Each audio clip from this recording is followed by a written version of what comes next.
जबलपुर में रोजगार की स्थिति को लेकर भी बहुत बात होती रहती है और यहाँ पे कोई बहुत बड़े इंडस्ट्रीज ना होने के कारण, उद्योग ना होने के कारण लगातार आप देखते हैं कि लोगों का पलायन लगातार होता है और यहाँ के बच्चे पढ़ के फिर बाहर इंदौर, भोपाल या कोई इसी बड़ी सिटी में जाते हैं। तो सर, उद्योग नगरी ना होने के कारण जो है काफ़ी नुकसान भी है। तो इसमें आपकी सर क्या राय है कि उद्योग नगरी कैसे मामले में हमारा जबलपुर बन सकता है? देखिए, नगर सत्ता अगर उदासीन रहेगी तो आपके पास यहाँ किसी प्रकार की इंडस्ट्रीज नहीं आएंगी। सरकार किसी की भी हो प्रदेश में, उस बात से नगर सत्ता को फर्क नहीं पड़ता है। फर्क इस बात से पड़ता है कि आपकी सोच क्या है।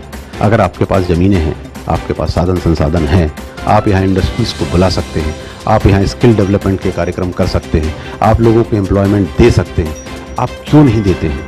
आप क्यों आईटी सेक्टर पे पहल नहीं करते हैं?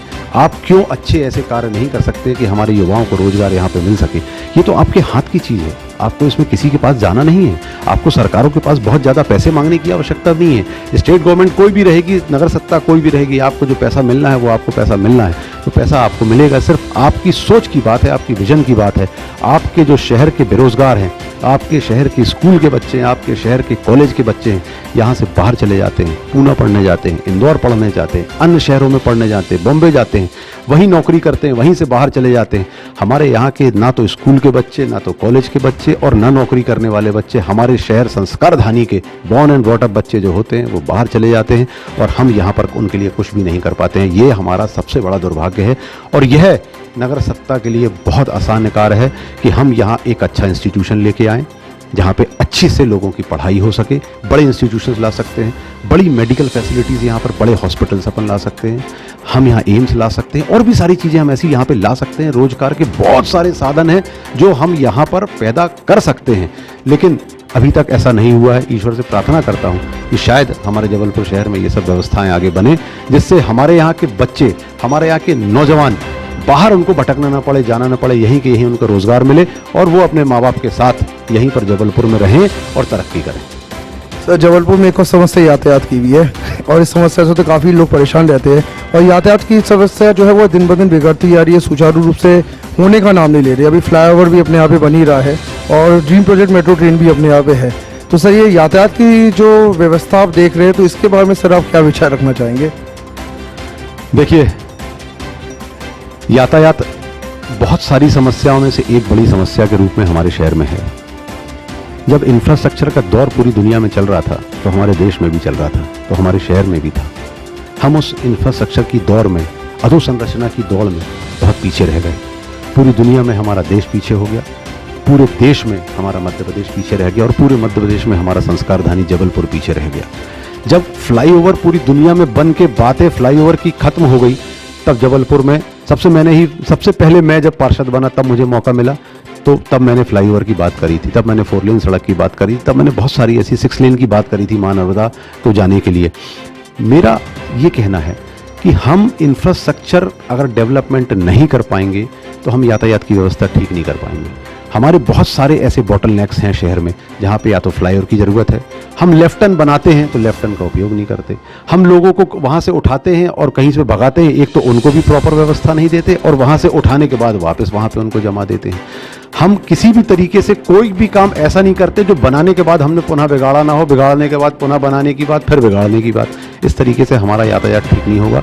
बहुत सिंपल तरीके हैं ठीक करने के यातायात को। हम इंफ्रास्ट्रक्चर ठीक करेंगे, हम बहुत सारी व्यवस्थाएं पार्किंग की लागू करेंगे, हम बहुत सारी व्यवस्थाएं, मंडी व्यवस्था हम करेंगे, ऐसी बहुत सारे लेफ्ट टर्न्स और ऐसे बहुत सारे बॉटलनेक्स जो है, छोटे छोटे फ्लाईओवर्स अगर हम डालेंगे तो हमें ऐसा लगता है कि जबलपुर शहर में यातायात की समस्या को हम बहुत जल्द खत्म कर सकते हैं। कोई बहुत बड़ा काम नहीं है वो। सर, जबलपुर में भी कुछ नया जो काम होना चाहिए आपकी नज़र में, जो अभी अपने भोपाल, इंदौर और रायपुर ऐसे जिलों में जिसमें है, तो ऐसा सर कौन सा ऐसे कार्य जो सर अभी जबलपुर में होना चाहिए, जो अत्यंत आवश्यक है और जिससे जबलपुर का विकास बहुत तेज गति से हो सके?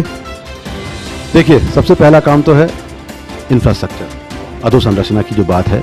हमें अपने शहर को खूबसूरत बनाना है, हमें अपने शहर को स्वच्छ रखना है और स्वच्छता इतनी अच्छी होना चाहिए कि इंदौर, भोपाल जैसे शहर हमसे पीछे हो जाएं। हमें पानी देना है, हमें 24 घंटे लोगों को यहाँ पर स्वच्छ मां नर्मदा का जल देना चाहिए। सड़कें हमारी बड़ी साफ़ सुथरी होना चाहिए और हर तरीके से उसकी कनेक्टिविटी, एक रिंग रोड होना चाहिए जिसमें सब तरीके से कनेक्टिविटी हो, छोटे छोटे फ्लाईओवर्स होना चाहिए। जब हम एक बार इंफ्रास्ट्रक्चर बना लेंगे, हम यहाँ पर अच्छे स्कूल्स ला सकते हैं बाहर से, हम बहुत अच्छे कॉलेजेस ला सकते हैं, हम बहुत अच्छे हॉस्पिटल्स ला सकते हैं। हम यहाँ पे जो लोग हैं जबलपुर शहर के लिए, जबलपुर शहर में जो लोग हैं बहुत कुछ देने और करने के लिए तैयार हैं, लेकिन उनका विश्वास हमारे ऊपर नहीं है। हमारे जैसे जनप्रतिनिधियों के ऊपर अगर उनका विश्वास नहीं होगा, जो नगर सत्ता में बैठते हैं, तो वे अपनी तरफ से कुछ नहीं करते हैं। तो मेरा विश्वास मानिए कि हमारे शहर में ऐसे लोग हैं जो शहर से प्रेम करते हैं और सब कुछ इस शहर के लिए देने के लिए तैयार है। बस एक अच्छे मजबूत हाथ की ज़रूरत है, एक अच्छी सोच की ज़रूरत है। अगर वो मिल जाए तो यहाँ शासकीय स्कूल भी हमारे इंग्लिश स्कूलों से बहुत अच्छे होंगे, वहाँ की पढ़ाई बहुत अच्छी होगी। हमारे जो अस्पताल हैं वो ऐसे अस्पताल होंगे कि हमको नागपुर और यहाँ से दूसरे बॉम्बे और दिल्ली के शहरों में नहीं भागना पड़ेगा। ये सोच की बात है, ये वो शिद्दत की बात है कि हम अगर वो अपने दिमाग में लाते हैं और उस करने में हम पीछे लग जाते हैं और उस काम को करते हैं तो बहुत आसान काम है। मेरी बात का विश्वास करिए, ये कोई बहुत कठिन काम नहीं है कि हम अपने शहर को बहुत आगे ले जाकर यहाँ पर सब कुछ बहुत कम समय में ठीक नहीं कर सकते। वर्तमान में नगर निगम जो अभी कार्यरत थी, तो उसके कार्यों के बारे में आपकी क्या राय है कि मतलब कार्य सब कुछ सही किया नगर निगम ने जो अभी फिलहाल था, कि अभी बहुत कुछ उनको करना था जो नगर निगम ने किया नहीं? देखिए, जिसको जैसा मौका मिलता है, जिसको जैसा ठीक लगता है, वो अपने हिसाब से काम करता है। मुझे ऐसा लगता है कि उसमें बहुत टिप्पणी की आवश्यकता नहीं है। हम अपने शहर को देख ही रहे हैं कि हमारा शहर कहाँ है। जिसको जैसा ठीक लगा उसने वैसा काम किया, उसको प्रणाम। अगर आगे जो नगर सत्ता आ रही है वो नगर सत्ता अच्छी आए और हमारा शहर आगे बढ़े, हमारे मध्य प्रदेश के ही शहरों से कम हम रीवा, छिंदवाड़ा और भोपाल, इंदौर से हम आगे बढ़ें, ये हमारी प्राथमिकता हो। जो उपेक्षा का दंश हम सहन कर रहे हैं वो खत्म हो, हमारा शहर महानगर बने, उस पर ज़्यादा जोर देने की आवश्यकता है, बजाय कि हम पीछे मुड़ के इस बात को देखें कि किसने क्या किया। जिसने जो किया वो ठीक किया, आगे जो हो वो बहुत अच्छा हो, यही ऊपर वाले से आशा है और इरादा है। सर, जबलपुर नगर निगम के चुनाव जो है वो कभी सून है, सभी को बताओ, और इसमें सर सभी जो चाहते हैं जानना कि सर आपकी भूमिका क्या रहेगी इस बार नगर निगम चुनाव में? देखिए, मैं कांग्रेस पार्टी का सदस्य हूँ, कांग्रेस पार्टी का सिपाही हूँ, संस्कारधानी जबलपुर के लोगों का सेवक हूँ। मुझे अगर किसी प्रकार की कोई भी जिम्मेदारी अगर मेरी पार्टी देती है और शहर के लोग मुझे देते हैं तो मैं पूरी ताकत से उस चीज़ को फॉलो करूंगा, उसमें आगे बढ़ूंगा और मुझे जो भी दायित्व पार्टी और संस्कारधानी के लोग देंगे उसे बहुत अच्छे से निभाने का प्रयास करूंगा। सर, अंत में जबलपुर के युवाओं के नाम पे सर एक संदेश, क्योंकि जबलपुर के जो युवा है वो काफ़ी जो है उत्साहित नहीं हो पाते क्योंकि उनको कोई उत्साह देने वाला भी नहीं है। तो आपका सर एक ऐसा संदेश जो नए वर्ष में उनको उत्साह भी दे, प्रेरणा भी दे और नए वर्ष में कुछ अच्छे वो कर सके, कुछ अच्छी ऊंचाई पा सके, तो सर एक अच्छा संदेश जो है वो युवाओं के नाम से सर। सिर्फ यूथ से मैं इतना कहना चाहता हूँ कि आपको अपने शहर जबलपुर संस्कारधानी से प्रेम तो है, उस प्रेम को इकट्ठा करके रखिए। आने वाले समय में हम कोशिश करें कि जो भी सरकार आती है नगर में उसके साथ मिलकर अपने शहर को आगे बढ़ाएं और प्रयास ये करें कि हम अपने माता पिता के साथ अपने शहर में रह के हमको यहाँ पर ऐसी व्यवस्था मिले कि हमको दूसरे शहर में ना जाना पड़े। इसकी लड़ाई लड़ें, आएँ, आगे बढ़ें और अपने शहर संस्कारधानी को मध्य प्रदेश का नंबर 1 शहर बनाएं। यही मेरी युवाओं से नए वर्ष में अपील है। आप सभी को ढेर सारी शुभकामनाएं, ढेर सारी बधाई। धन्यवाद भैया। तो हमारे बीच जगत बहादुर अन्नू जी जो थे उन्होंने अपने जो है अपनी बातें रखी और काफ़ी कुछ हम लोग को प्रेरित किया भैया आपने, और आपने इतने जो व्यस्त शेड्यूल आपका चलता है उसके बावजूद आपने समय निकाले, इसके लिए बहुत धन्यवाद।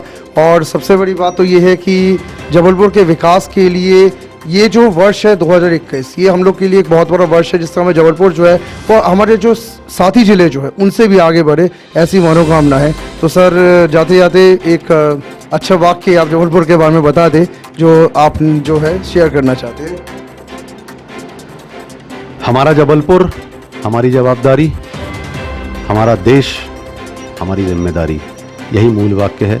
देश प्रेम से बड़ा कुछ नहीं है, हमारे संस्कारधानी प्रेम से बड़ा कुछ नहीं है। इसको अगर हम अपने मन में रखते हैं और आगे बढ़ते हैं, इसके लिए कुछ कर गुजरने की तमन्ना अगर हमारे दिल में है तो यह शहर हमारा आगे बढ़ेगा। आप सभी को नववर्ष की ढेर सारी बधाई। आपके चैनल को बहुत बहुत धन्यवाद। जय हिंद, जय भारत। जय हिंद, जय भारत। और इसी तरीके से विस्तार मंच जो हमने यहाँ पे शुरुआत जो किया है, तो इस विस्तार मंच में इस तरीके से शहर के जो जनप्रतिनिधि है वो लगातार आपके सामने आएंगे और आपके शहर के विकास के लिए जो ज़रूरी है बातें हैं वो हम लोग करेंगे। तो आप हमारे फेसबुक और यूट्यूब चैनल से ज़रूर जुड़िए और साथ ही साथ जो है आने वाले जो इंटरव्यूज़ है उनमें भी को भी आप देखें और शहर के विकास के में जो प्रतिभागी आप बने और हमारे जबलपुर को, जैसा कि माननीय अनु जी ने बोला कि हमें अपने जो जबलपुर को इंदौर, भोपाल और रीवा और छिंदवाड़ा इनसे भी बहुत आगे हमें ले जाना है। इसमें आप जो है ज़रूर आए और आप सभी का धन्यवाद। और सर धन्यवाद आ जाने के लिए। धन्यवाद।